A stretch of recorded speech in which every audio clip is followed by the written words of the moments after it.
All right. Well, thank you so much for joining us. Um, my name is Phil Nieto. I'm the president of Best Card, and today we're going to do a walkthrough for members of the Wyoming Dental Association, looking at surcharging in dental practices. Like, what are the pros and cons and the regulations? How does surcharging work? Are you allowed to do it? What kind of considerations should you as a dental office make before deciding if this is something you want to do in the practice? So, kind of as we get started with this, one of the first things I always like to lay out is that today is not a sales pitch.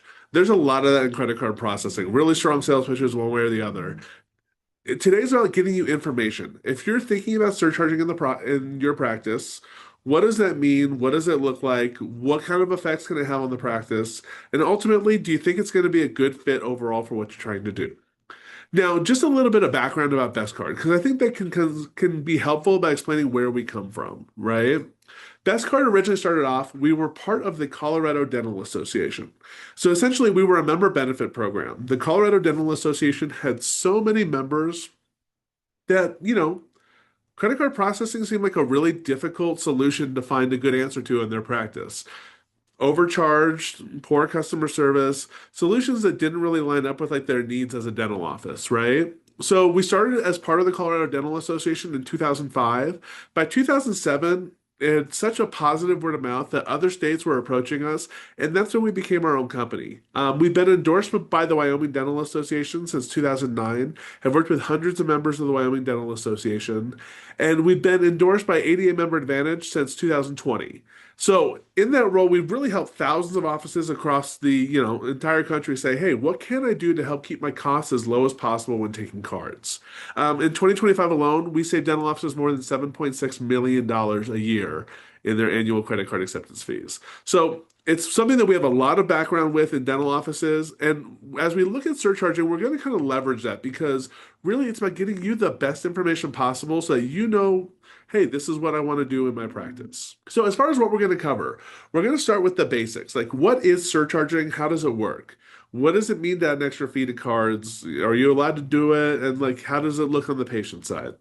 Then we're going to dive into the rules. What rules do you have to follow to surcharge correctly? And, like, what are the signs of programs that might be doing this incorrectly? Like, are there penalties associated with that? Last, we're going to look at the pros and cons. What can you use? Like, what kind of metrics are available to evaluate if, like, surcharging your patients might be a good or bad fit for your practice? And if you decide that's not really something I want to do, what are the other things that you should have in mind? What are the other options you have available to you to lower your overall cost to take payments? So we're going to dive through that today. Like I said, the goal is good information. So hopefully we have some stuff that's going to be interesting to you. Now, one of the things I like to do, our industry is so full of really, really aggressive marketing pitches. So I kind of like to break down those marketing pitches. Like, what is the myth versus reality, right? In this case, we have a text message that was sent to one of our doctors, and they were nice enough to send it on to us. So, Dr. Blank, the card processing rules have changed. Blank company eliminates 100% of card processing fees. So, the marketing claim here is that there are new changes in credit card rules that allow you to run cards at no cost. Well, that's not true. So, the rules that allow surcharging have been around since 2013 as part of a class action lawsuit, right? So, they've been around for 13 years. It's not a brand new change that makes, credit card processing free. On top of that, there's always a cost to accept credit cards. Now, you're allowed to pass that cost onto the patient in some instances, but the card brands still collect a fee for running like cards regardless of who pays for it. So it's not that there's $0 cost to run cards, it's that you're passing it on to your patient. I'm actually going to come back to this same text message in a minute because there are a couple different whoppers in such a small, it's just in just two sentences, they managed to have a couple of big issues. So, at a high level, like what is surcharging credit cards? Well, as you as business owners know, every time a business accepts a credit card, there's a fee to run that card. So it can be low, like a debit card. It can be high, like a personal or rewards card that's really high end. It could be a high end corporate rewards card, like you might get from an insurance company. But either way, there's a cost that every business pays as soon as they run that transaction. These fees include like interchange and dues and assessments. These are like the base fees that every credit card processor shares. You can kind of think of that as the pricing floor that every company has, right? But it also includes the profit to the credit card processor. Where we compete on top of those fees is where, different companies have different savings or not, right? So when you look at this, different offices can pay hugely different amounts of money because, yeah, while the same costs at the ground level are the same, what's added on top can be vastly different. Essentially, what surcharging does is allow you to charge an extra fee as part of the transaction that then covers the cost of that transaction. So, like in this case, we're going to go through a sample transaction, right? Essentially, because the business is passing on the entirety of their transaction costs as an additional fee to the cardholder, the business can often pay no transaction costs with surcharging. Now, I want to be clear on a couple things. This is only on credit cards. We'll get into that distinction later on. But if we want to actually break down the details of that, right? Let's just say a dental office is set up to surcharge credit cards at 3%. Well, if a customer is paying $100, that means that the office charges an additional $3 surcharge. So instead of paying just $100 for what the customer owes, they pay $103. $3 of that goes back to the credit card processor, and then the business keeps $100. Now, anytime you have a breakdown like that, I think it's kind of important to know, hey, if a company is selling me surcharging, what does their profit margin look like? Well, this is a sample transaction. We'll use an estimated 1.8% for interchange. That's actually a little low compared to the nationwide, like high compared to the nationwide average. The average dental office interchange is about 1.68%. We'll add in dues and assessments. So those are the fees that every credit card processor shares. But what you see in red there with the processor profit, that's where we compete and 1.05% profit. That's pretty high in our industry. So at that 3% fee, they're making a pretty good amount of profit margin. For frame of reference, our program with the Wyoming Dental Association, we make 0.3%. So it is something where like, any credit card processor that's doing surcharging, well, yeah, that's a 3.5 times our average profit margin. I think it's important to lay that out because if you're getting a great deal and it's saving your office money, that's one thing.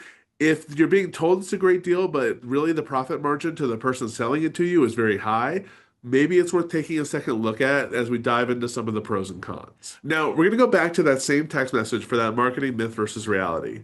So this was the one, Dr. Blank, the card processing rules have changed. Blank Company eliminates 100% of card processing fees.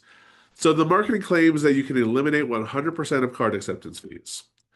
Well, that's not really true. So the Durbin Amendment was part of the Dodd-Frank Wall Street Reform Act in 2010. Basically, what it did was it lowered the rates that debit cards cost to businesses to run. So, like, we passed that through directly as soon as that was done. An office taking a debit card, it's a super, super low rate. A lot of them as low as 0.05%. So on $10,000 transaction, just for a rule of thumb, that's $5 in fees. That's very, very, very low. But as part of lowering that rate, they also then said that businesses would not be allowed to add additional surcharges on debit cards. The reason for that is that federal law. So when you're looking at that, one of the things that you'll see in all of the payment systems, all of the rules around surcharging correctly, your payment system needs to recognize a debit card even without there being a PIN number, without choosing to run as debit. Even if you choose to run the debit card as credit, it still should be able to recognize it's a debit card, and the business will end up paying processing fees for those cards. You're not allowed to surcharge them to the customer. So, like the rules for surcharging patients, we've kind of dipped our toe into the pool. And honestly, I'm going to come back to this same text message because this company here is one of the fine notices that we'll see later on when like a dental office got fined because of the system that this company set them up with. So, what are the rules for surcharging correctly? Well, they can be a little bit complicated. So, we're going to review like the laws around surcharging. We've already talked about the federal laws, but if like state laws, is there anything that kind of would limit you there? Also, how do you make sure that your surcharge program is compliant with the card brand rules? More often than not, it's not the laws of the state that are restrictive, it is the card brand regulations. So Visa, MasterCard, Discover, American Express all have their own regulations. What do you need to know about that to make sure that something that is set up in your practice is compliant? Last, we're going to review like what are the potential penalties for charging incorrectly. That could be a big deal, and it's something that like a lot of times people don't realize. Oh, if I do this wrong, there could be relatively substantial fines charged to the practice. Now, the good news. Wyoming is one of the states that currently does not have any laws that prohibit surcharging. That said, federal regulations on debit and like the disclosure requirements from the card brands still need to be adhered to. That's according to the Wyoming Attorney General's office put out a statement. Now, those surcharging regulations at the card brand level are where it's going to be a lot more restrictive. So first here, like I kind of broke this section of like the rules and regulations into two different slides. This first slide is like, what are the technical pieces that you need to comply with? This is stuff that your credit card processor should set you up with. The next part is what do you need to do in the practice if you're going to like surcharge and how do you make sure you do it correctly? So the first thing with a surcharge, in general, you are not allowed to make a profit from any surcharge you impose. The surcharge has to match the exact fees paid by the business. Now, that means that if you're trying to set up surcharging on your own, it could be difficult. Say you're a best card customer. Well, our average office in Wyoming pays 2.09% effective rate, right?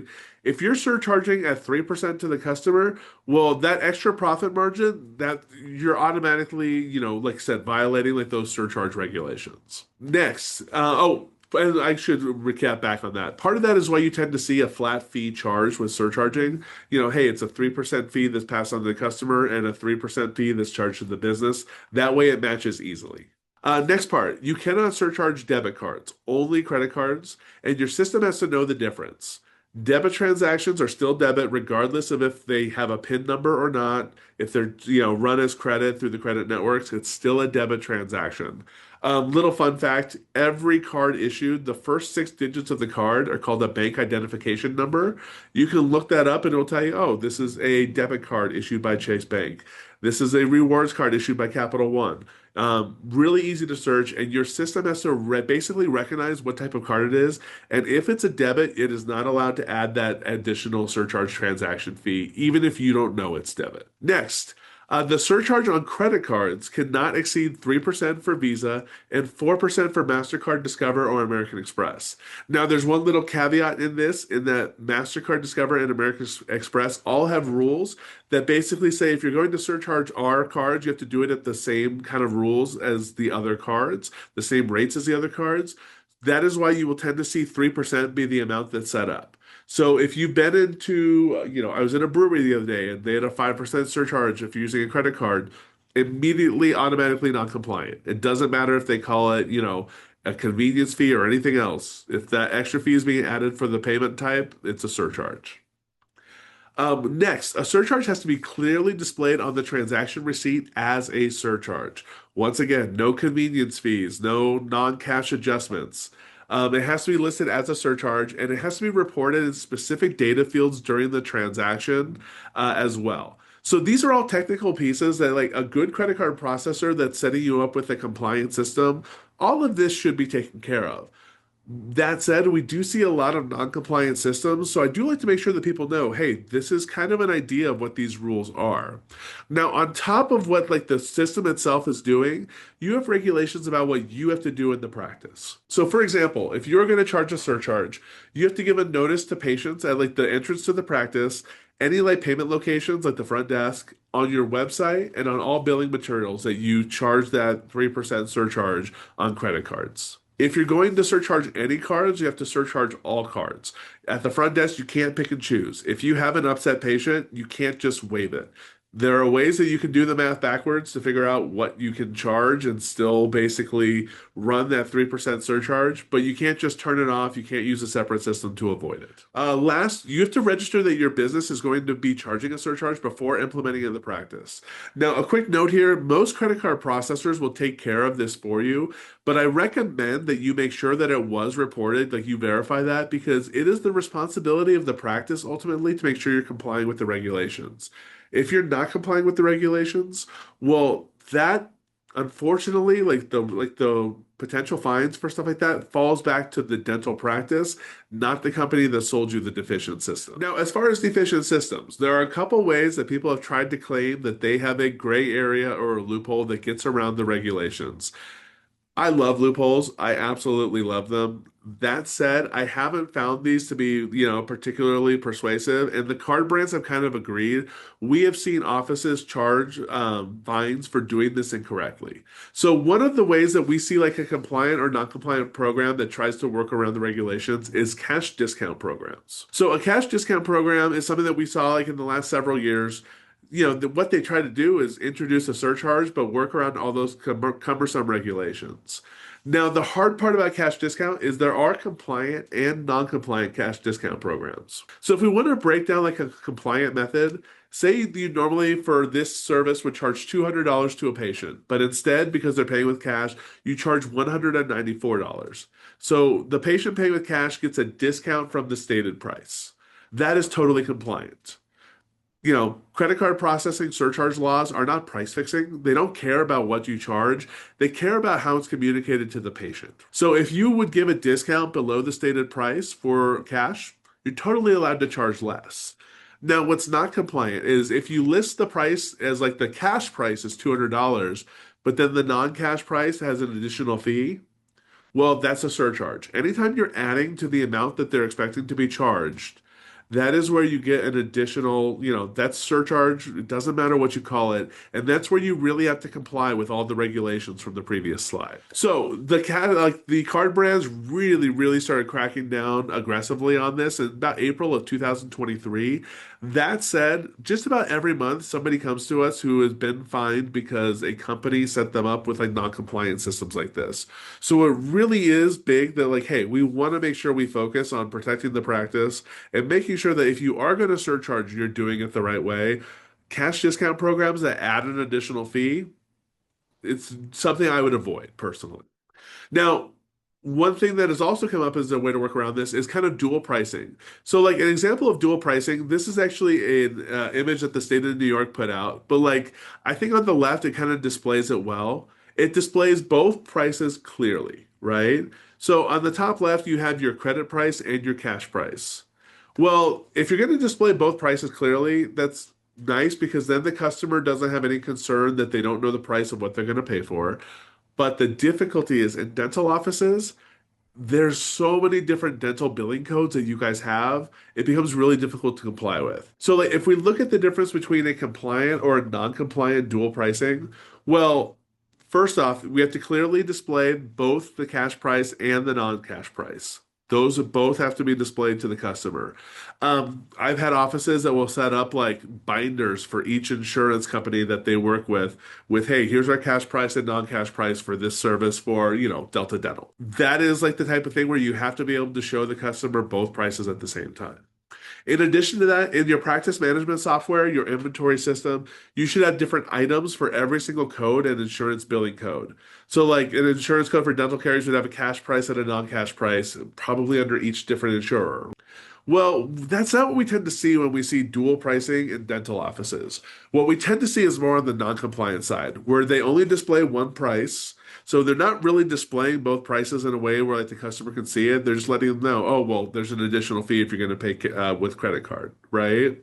On top of that, we tend to see that the practice management software and the inventory systems aren't set up with those different items. So, like what the system is doing is adding a surcharge at the end of the transaction for the total amount. It's not adding, hey, this is the credit card price for this service, credit card price for this service, credit card price for this service. It's taking all of like the items and then just adding to the total. So if that additional fee applies to debit cards, if that additional fee is being added as a percentage, once again, you need to make sure because that doesn't sound compliant. Full disclosure, we sell surcharging. We'll talk about that coming up. It's something that Best Card offers. We do not offer dual pricing or the non-cash discount pricing because we just don't feel like it's, something where we feel comfortable telling people that they can sign up with something that might lead to fines. Now, those fines can be pretty aggressive, right? This is an actual letter that Visa sent to a dental office. Once again, they were nice enough to send it on to us. Right. In this case, I actually have a front page and a back page to this. So the next slide is also really interesting. The immediate consequences of getting a non-compliance notice. Well, it's a $1,000 fine per location as soon as basically like you get the notice. So this office, because they were surcharging or had been reported surcharging in a non-compliant way, they were charged $1,000 immediately. Now, after that, they had 2 weeks to basically respond to the notice and prove that they were no longer surcharging in a non-compliant way. Otherwise, they're going to be charged an additional fine of $5,000. Now, that fine from $5,000 then escalates to a fine for $25,000 per month. Then after a few months, it goes to $50,000 per month. And after a few months of that, the tax ID number for the business, like the EIN number, can actually be barred from ever accepting credit cards ever again. So the card brands are really like serious about this. To kind of illustrate that, one of the pieces down there, Visa has communicated that they intend to fully physically re-audit merchants. Basically, they will send in mystery shoppers later on to make sure that you haven't reverted back to surcharging incorrectly. Now, a lot of dental offices think, no one would ever notice I'm too small. Visa is not going to care what little old me does. We've had people say that, and we've also seen them, get the other side of the equation here. Because it's not that Visa has to find out that you're surcharging through some sort of like intense audit process. All it takes is one patient complaint. So in this case, this is the second page of that, screen I just showed you. The customer complaint here. So the interesting thing when I talked to this office was this message that they have here. Dear patient, we have updated our payment policy. For any payments made with your debit or credit card, a 3.95% fee will be added to your receipt. This was given to them by the company that signed them up for this non-compliant service, right? Now, in this case, like I said, surcharge violations are included but not limited to, like I said, debit was surcharged a fee. The effective rate was greater than 3%.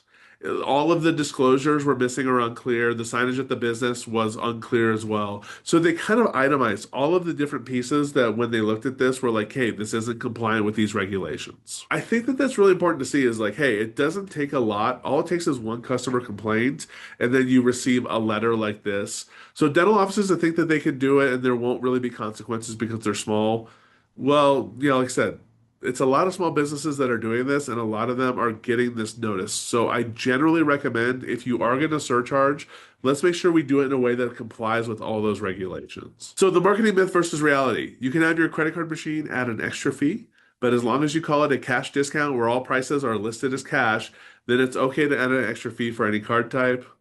Well, no, that's not true. Despite claiming something as a cash discount or dual pricing, realistically, if the credit card system is adding an additional percentage to the transaction, that is a surcharge. It doesn't matter what you call it, and you need to comply with those regulations. At this point, we've really looked at like, hey, what is surcharging? How does it work? What are the rules I need to comply with? But that's a whole separate question from like, is it a good fit for your practice? In this section, we're going to look at what are the pros and cons of adding a surcharge? How do you make an informed decision as a practice owner if this is something that you want to do? Hopefully, we'll provide some info and, like I said, some stats to kind of help you think about it in a different way to really understand, like, what effect can this have on the practice, right? Then, if you're looking at surcharging and you're not convinced, hey, this doesn't seem like something I want to do, well, a lot of dentists don't really know what should my merchant processing fees be. Like, is there a way I can save money on this without surcharging? We're gonna look at like what are the best practices to like what should you be asking for? What should you know about pricing to get the best deal for your practice? And then last, what are the things you should do in the office after you've negotiated great pricing? What should you be doing in office to lower your overall cost to accept cards and to lower your risk of like, potentially having disputed charges, sometimes called chargebacks? So we're going to look at all of that. Now, as far as the pros and cons, the first thing I like to point out on this side is that it looks really lopsided, but for you as a practice owner, it may not feel lopsided. The first pro, removes a fee that the office pays that can be very expensive. For a lot of dental offices on a monthly basis, outside of maybe like rent and what they pay staff, credit card processing might be one of their biggest bills that they see on a monthly basis. So getting rid of that, even though it's just one bullet point on this side, can feel really heavy. It can feel like it outweighs all of the cons. Once again, my goal today is not to convince you that you should or should not surcharge. It's to give you the tools to think about it so that you can decide whether or not that's going to be like the benefit to the practice. So don't look at this and immediately assume, oh, because there's so many cons, clearly I shouldn't do this. At the end of the day, that pro might be really persuasive to you, right? Now, as far as the cons, I do think it's important to lay it out clearly because these are things that we see offices struggle with if they do take up surcharging. First, it can upset patients and it can increase patient attrition. We have some good stats on that coming up. Also, Surcharges can cause declines from like HSA or flex spending cards, right? Some of the smarter, more aggressive HSA and flex spending cards have already noticed, hey, if we issue these as credit cards and we see that extra line item on the transaction, we can decline the payment because that's not compliant medical spending. It's not actually covering a medical service. It's an additional fee, right? So, not every HSA or flex spending card will decline, but we have seen that. I just think it's something that people should know. Next, insurance payments by virtual cards. These are ones that virtually every single one of these will decline. Those insurance payments are made on like what are called purchasing cards, so they're issued with a finite balance. If you tried to charge a penny over what it says you can charge, it's just going to decline. So adding that 3% will not work. What you end up doing is having to charge less so that that 3% additional fee, because remember, you can't choose to turn off a surcharge once you turn it on, right? Well, you're already getting paid lower remittance on those virtual cards. So taking an even lower payment rate just to pay off the higher merchant processing fee, it's not always a great deal. The next one, it can also lead to an increase in accounts receivables. This can be big for dental offices because we all know if something goes more than 90 days plus on accounts receivables, the odds that you get paid fully on it kind of start dropping pretty drastically. Well, what we have seen is that dental offices that start surcharging, will want to come back with a different payment method. Oh, I don't have my checkbook today. Oh, I don't have my debit card, but can I come back because I don't want to pay that additional fee? In a dental office, you have higher average transactions, so those additional fees can be substantial. It's worth thinking about. Is that something that, you are okay having a patient potentially walk out the door without paying because they want to avoid an extra fee? Something to consider. This next one, I don't want to like set in stone. We have heard from some CPAs that basically they have an opinion that because the merchant processing fee is now a part of the transaction and like it's revenue, you can't write off the merchant processing fees anymore for taxes.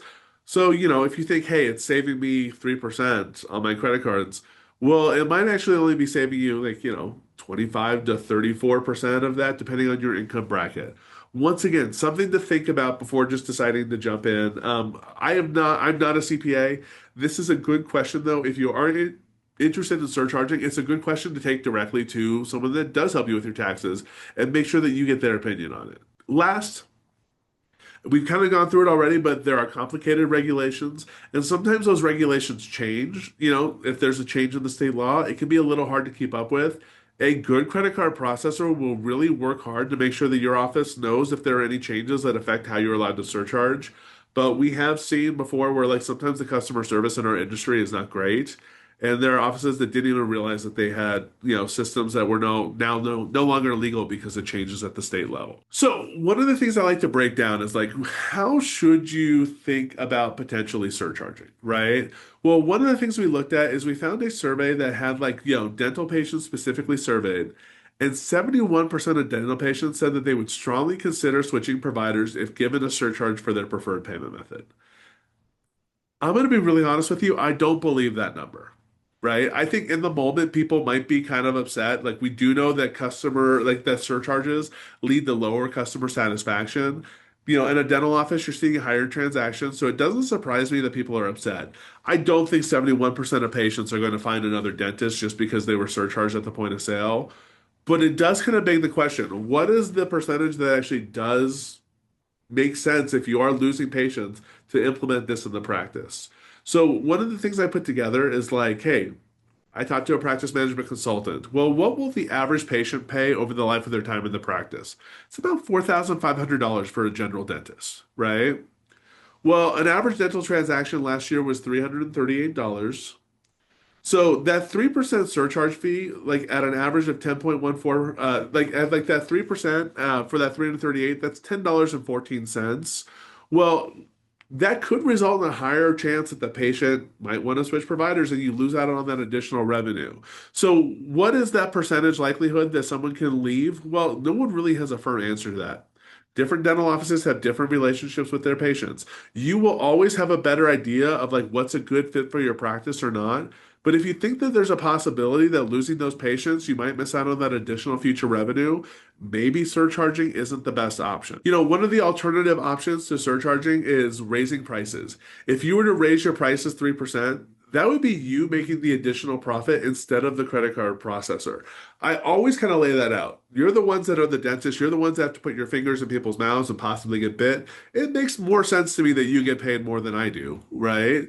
Well, I've kind of laid out before on surcharging, the credit card processing margin is very, very high. Best Card makes more on our surcharging accounts than we do on our normal endorsed pricing with the Wyoming Dental Association.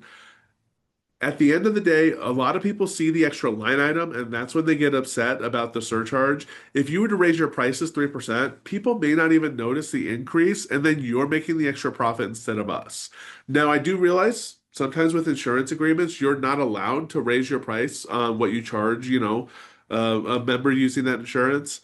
It's still worth considering whether or not like the best need, like the best way to respond to that need on your bottom line. Would it be better raising prices if you're able? Would it be able charging an additional surcharge? You will be the better one who able to decide for your practice, but kind of laying it out there, I think it's helpful to realize you have two options. The bottom line, for some practices, surcharging could be a great option.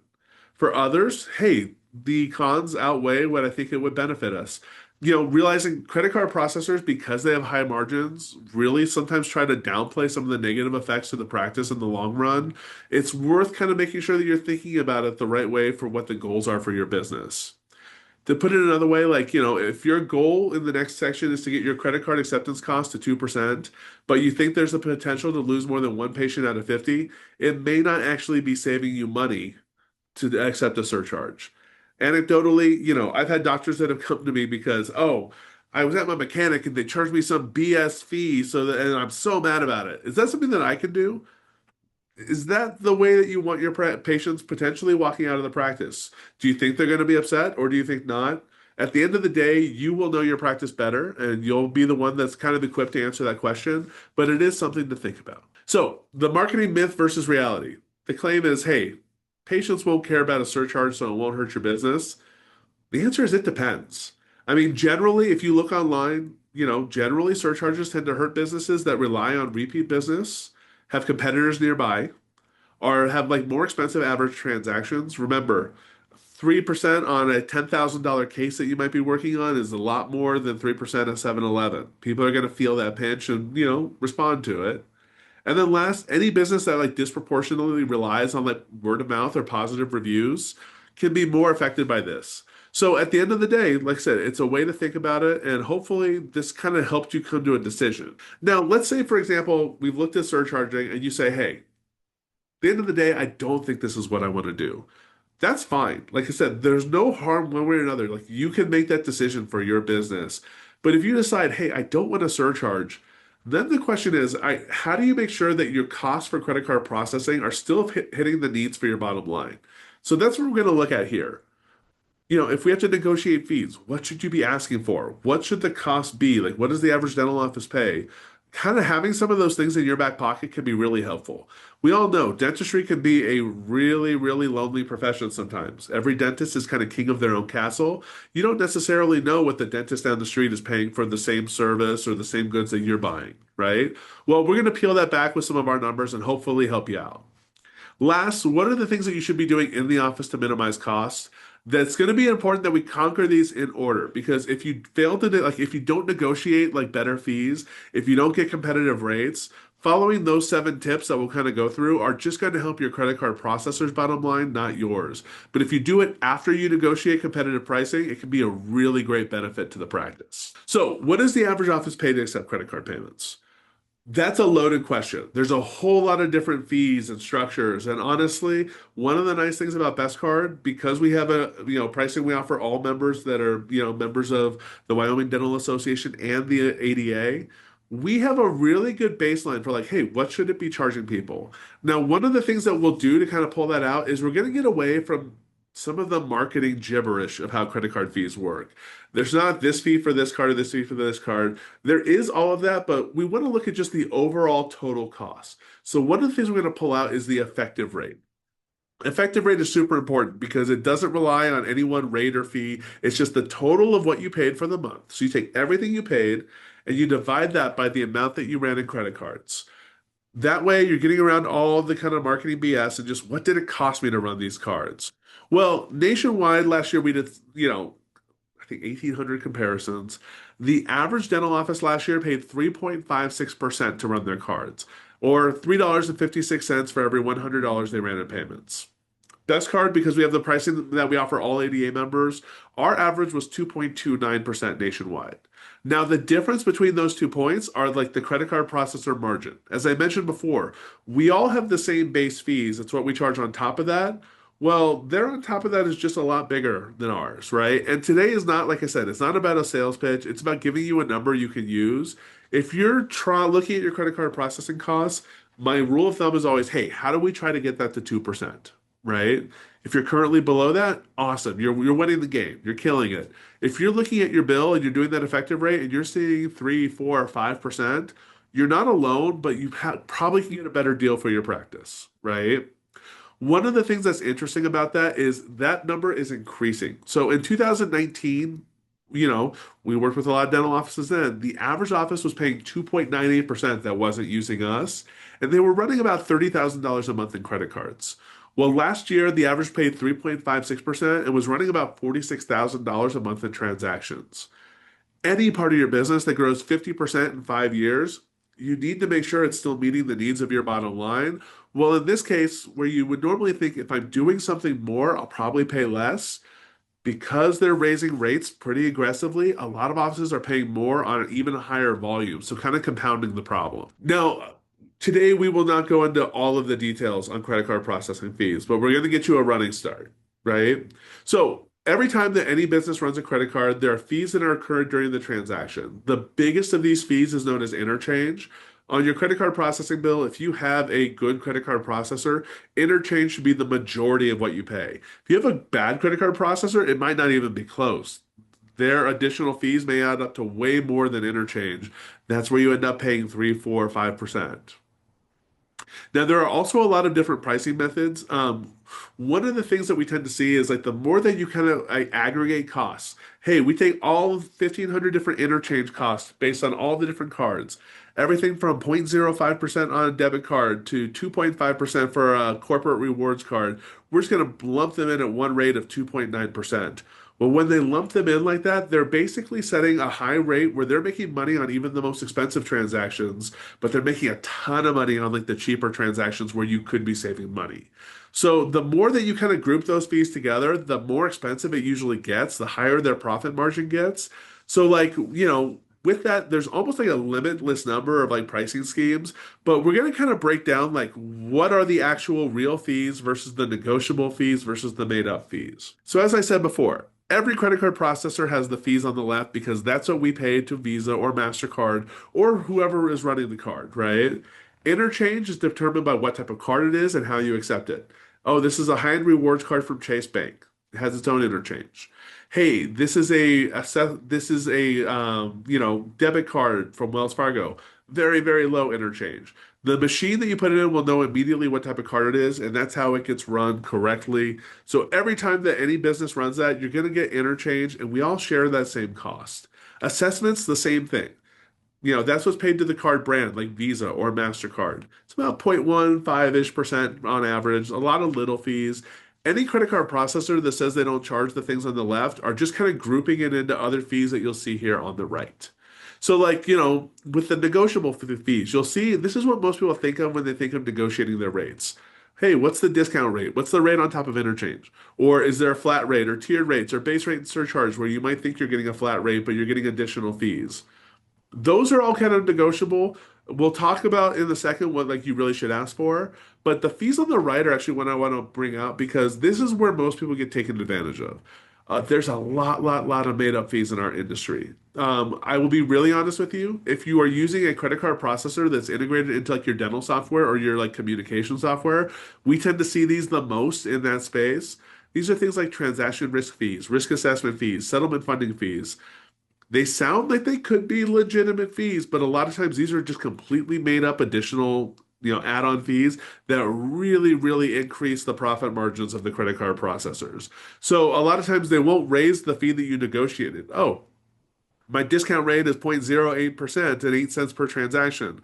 Really, really good, I would think. But then they add on a bunch of transaction risk fees that then, they charge thousands of dollars in additional profit. So looking at this, understanding your statement is hard.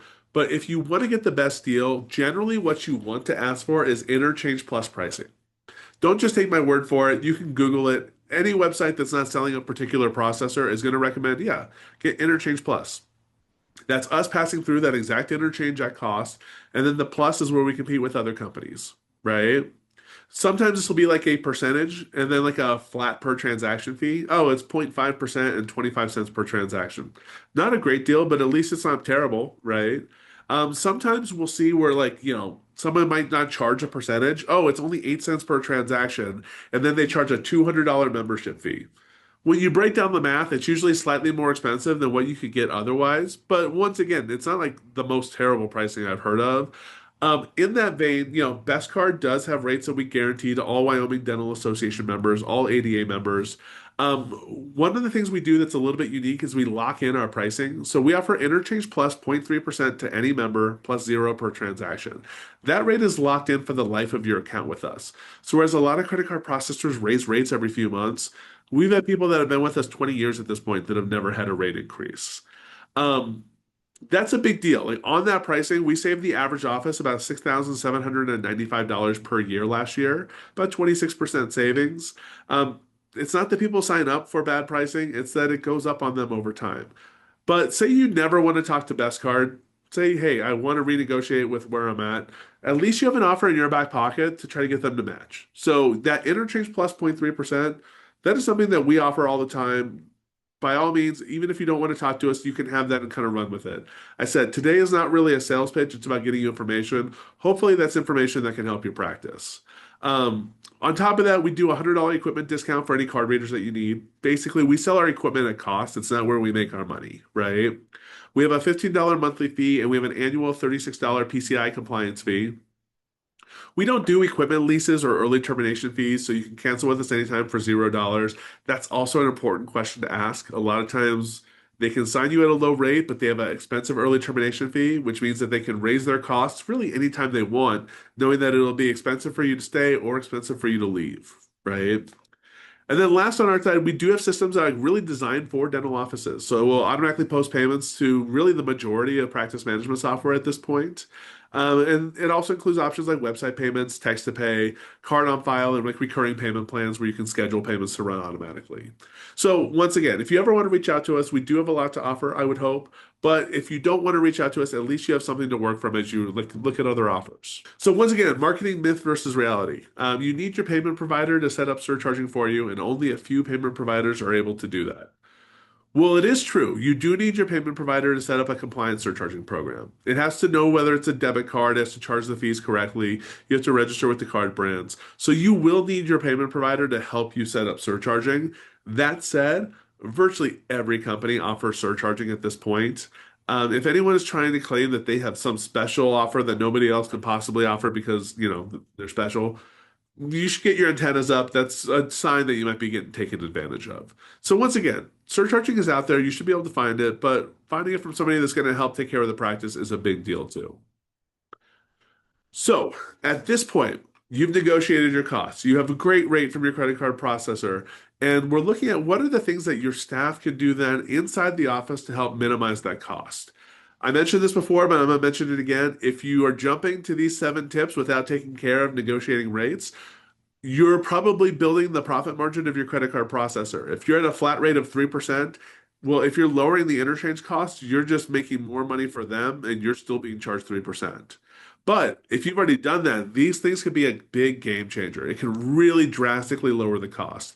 Full disclosure, on our pricing, I shared that our average office pays 2.29%.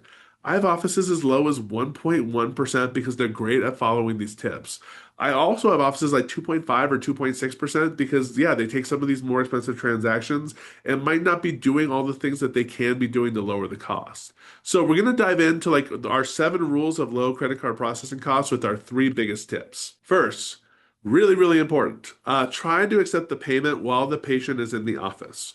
So those little card readers, right? Every time that you accept a card on a card reader, doesn't matter whether it's Apple Pay, a chip card, a regular contactless payment, or even swiping the credit card, even though there's not a lot of those out there, you get the lowest possible rate on the transaction because the card is present.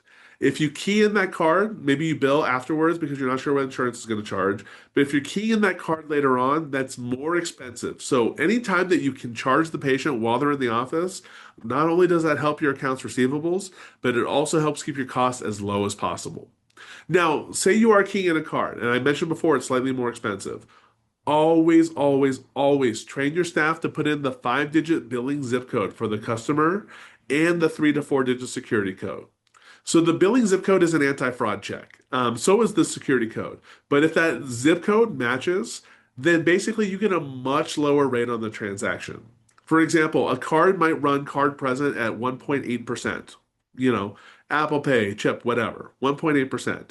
Keying in that same card but putting in the zip code might be about 2.1%, about 0.3% more. Now that's not a lot, but remember that's equivalent to our entire profit margin on our Wyoming Dental Association member pricing, right? So it's an increase in cost, but not a drastic one. Hey, if you have to do it, it's better to get paid. Well, if your staff fails to put in that 5-digit zip code, all of a sudden it might not run at 1.8%, which was the lowest rate. It might not run at 2.1%. A lot of those cards run at 3.15%. So you're paying an additional 1%, 1.3% on top of, what you could be paying otherwise. That's a big, big deal.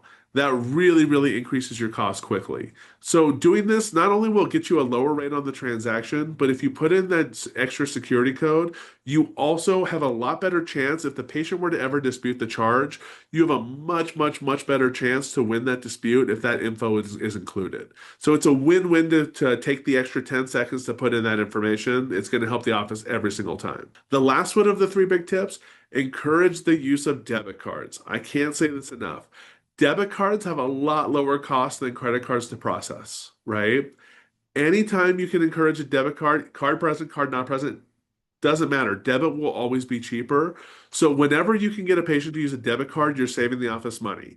My personal tip for office managers, instead of kind of making your spiel, oh, do you have a credit card you want to pay with today? Hey, do you have a debit card you want to pay with today? That little verbal prompt, just, hey, do you have a debit card you want to pay with? You'd be amazed how many patients will pay with the card that they're prompted for. Now, if they don't, personally, I would make a big deal out of it. Oh, they paid with a credit card, no big deal. But if they do pay with a debit card, remember, a lot of those cards run at a rate of 0.05%. So on a $10,000 charge on that 0.05%, it's $5 in fees. That same card were to run on maybe a high-end rewards card that runs at 2.2%, that's $220 on that high-end rewards card versus $5 on the debit card. So the more debit you take, the more you're going to be saving money. I mentioned before that we have offices on our ADA member rates that pay 1.1% because they're really lucky that their patients pay with a lot of debit cards and they're really diligent in following these three steps. Makes a huge, huge, huge difference. I usually say once you're on our pricing, following these steps can make a bigger difference in your overall costs than our entire profit margin. Even if we were to cut our entire profit down to zero, you can make a bigger impact on your bottom line here than us doing that. Now, a couple other tips while we're at it. So these are the rest of our 7 rules. Well, those HSA and flex spending cards normally run as debit cards. So one of the things I tell offices, hey, if somebody has a flex card they want to pay with, encourage that. Not only is it good for your patients because they get the tax advantages on spending, but it also is good for your bottom line. Now, on the exact opposite side of the equation, insurance payments issued by virtual card are the most expensive cards you will run in the practice. So when you get those pieces of paper and you key it in, yeah, unfortunately, those are the most expensive cards you'll generally take. Requesting alternative payment methods like a direct deposit or even a paper check can save you a lot.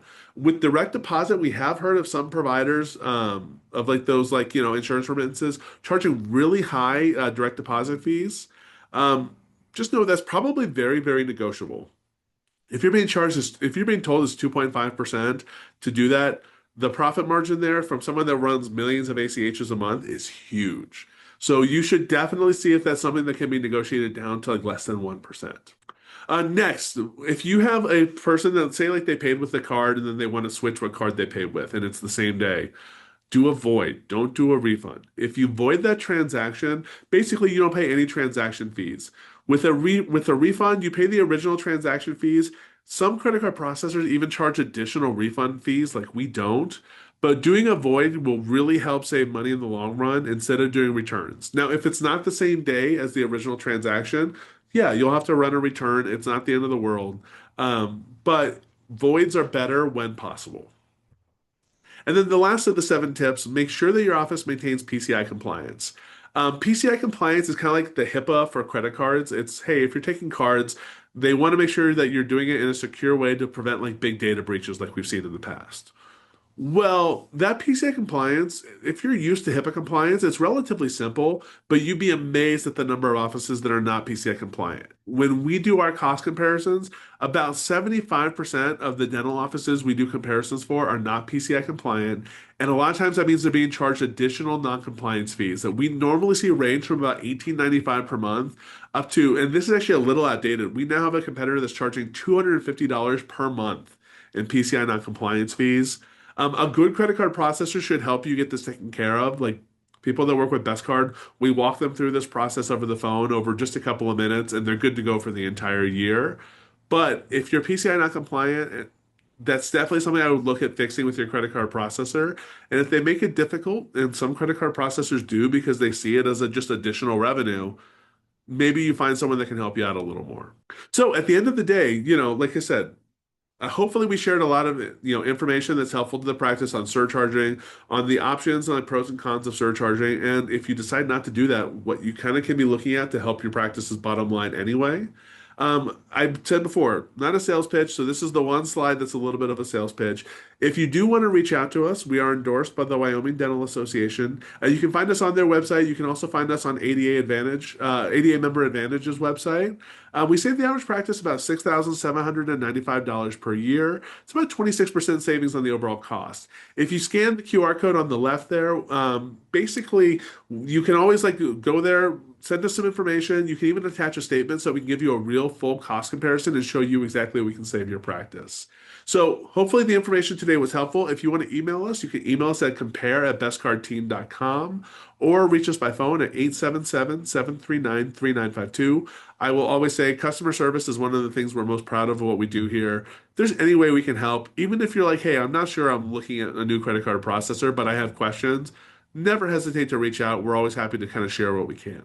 So that was our presentation for today. Thank you everyone for watching. And once again, any way that we can reach out, just 877-739-3952, and we'd love to see what we can do for you. Thanks.